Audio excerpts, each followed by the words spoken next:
Hello friends, welcome to my channel doctor Priyanka's kitchen. आज मैं लेकर आई हूँ अपने किचन में पंचफोरन बनाने की विधि।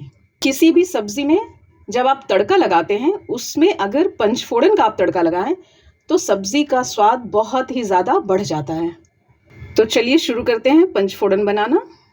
पंचफोरन बनाने के लिए सबसे पहले मैं यहाँ पर ले रही हूँ जीरा।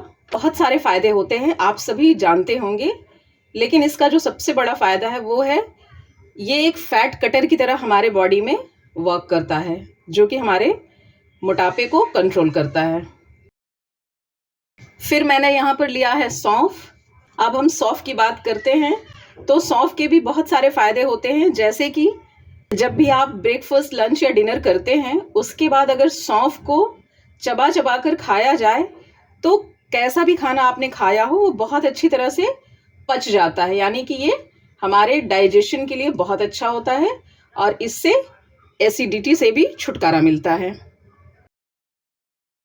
सारे मसालों को हम यहाँ पर इक्वल क्वांटिटी में ले रहे हैं, जिसे मैंने पहले ही मेजर करके रख लिया था।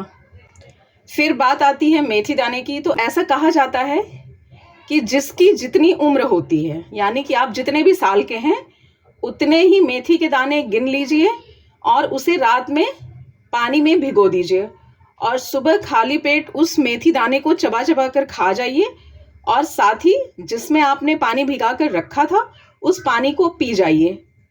तो ऐसा करने से बहुत सारी बीमारियों से निजात पाई जा सकती है। एग्जाम्पल के लिए जैसे कि डायबिटीज़, आर्थराइटिस, ब्लड प्रेशर, बलगम और बॉडी में सूजन आदि की जो भी समस्याएं होती हैं वो ये मेथी दाना दूर कर देता है।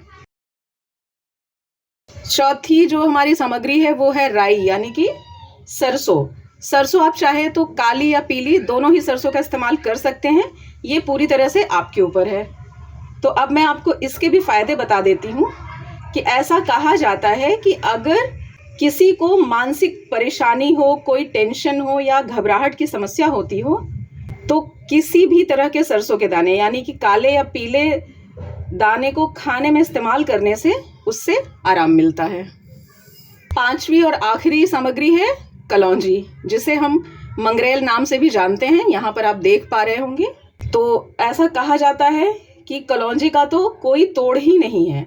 कलौंजी या मंगरेल इतनी ज़्यादा फायदेमंद होती है कि मैं मतलब इस वीडियो में तो उसको नहीं समेट सकती हूँ, लेकिन बस आप ये जान लीजिए स्किन से लेकर बालों तक की हर समस्या का समाधान है ये कलौंजी।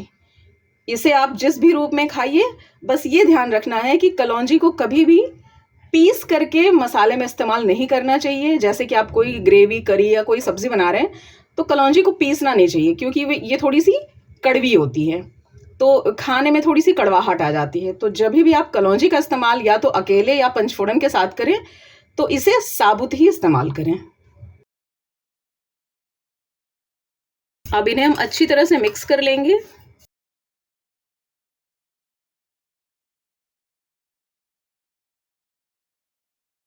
कुछ सब्जियां जैसे कि कद्दू की सब्जी अगर आप बनाते हैं उसमें ये बहुत ज़्यादा टेस्टी लगता है।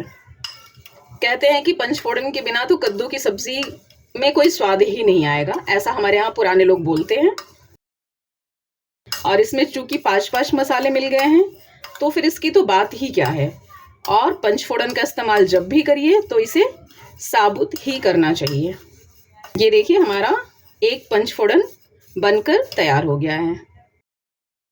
पंचफोरन देखिए रेडी हो गया है। तो अब इसे हम एक एयर टाइट कंटेनर में भर के रख देंगे। और ये पंचफोरन ऐसा है कि आप इसे आराम से 6 महीने तक इस्तेमाल कर सकते हैं, ये बिल्कुल भी खराब नहीं होगा।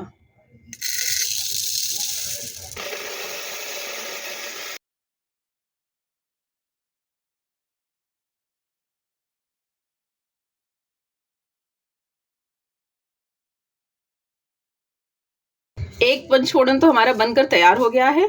अब शुरू करते हैं दूसरा पंचफोरन बनाना।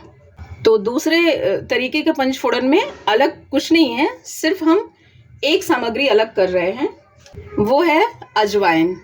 अजवाइन के लिए ऐसा कहा जाता है कि अगर आपको अपच हो या एसिडिटी हो और आप तुरंत ही आधा चम्मच अजवाइन पानी के साथ फाँक लें अगर, यानी कि पानी के साथ ऐसे साबुत ही निगल जाएं, तो पेट का गैस, पेट दर्द, छाती में जलन या सर्दी जुकाम टाइप की जो भी समस्याएं हैं वो सब बहुत ही जल्दी दूर हो जाती हैं।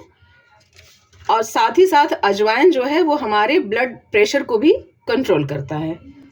तो दूसरा पंचफोड़न बनाने के लिए मैं यहाँ पर सबसे पहले डाल रही हूँ अजवाइन, फिर ले रही हूँ कलौंजी या मंगरेल, फिर आती है यहाँ पर मैंने पीली राई यूज़ किया है। इसके पहले जो मैंने यहाँ पर बनाया था उसमें मैंने काली सरसों लिया था, यहाँ पर मैं पीली सरसों या राई ले रही हूँ। फिर आता है जीरा और लास्ट में है सौंफ। यहाँ भी पांचों चीज़ों को मैंने इक्वल क्वांटिटी में लिया है।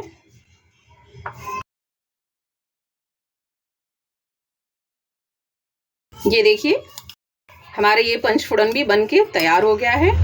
पंचफोड़न अगर आप कोई भी सब्जी बनाते हैं उसमें तड़के के समय आप बेझिझक इसका इस्तेमाल करिए और इसका फ़ायदा लीजिए। ये पाचन और हाजमे के लिए बहुत ही ज़्यादा फ़ायदेमंद होता है।